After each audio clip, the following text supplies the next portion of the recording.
In New Jersey, Melanie McGuire and her husband Bill seemed to have an ideal life. Melanie was a nurse at a fertility clinic, and Bill was a computer programmer.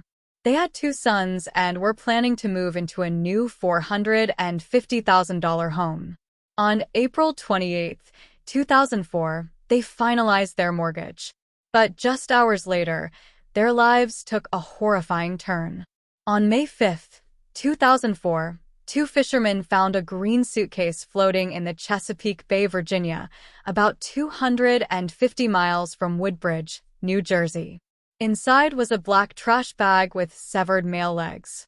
A few days later, another suitcase with a torso and head washed ashore.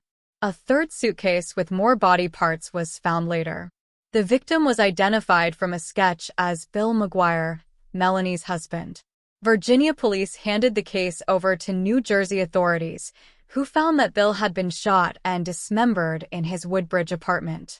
The medical examiner noted that someone with medical knowledge had skillfully dismembered the body, leading investigators to suspect Melanie. In her first interview, Melanie claimed Bill had assaulted her and left after a fight. However, her story fell apart when investigators learned she had bought a .38 caliber handgun days before the murder.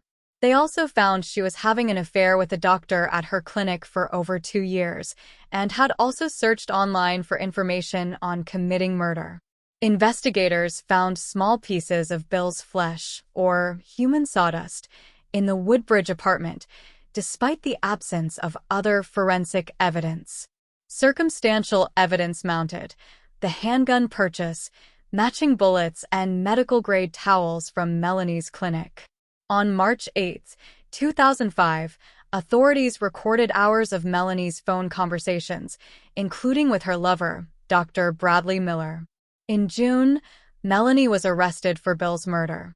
She pleaded not guilty and was released on bail. A grand jury later indicted her on multiple counts, including obstruction of justice. 3 years after the murder, Melanie's trial began.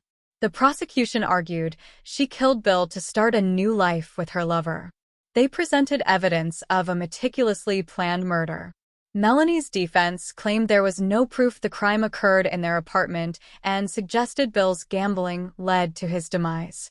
On April 23, 2007, Melanie McGuire was found guilty of murder, dismemberment, and desecration of human remains. She was sentenced to life in prison, with no parole for over 63 years. She also received extra sentences for lying under oath. Melanie still claims her innocence and hoped to be exonerated. Do you think Melanie McGuire is truly guilty of the gruesome murder of her husband, or do you believe there is more to the story? Share your thoughts and theories in the comments below.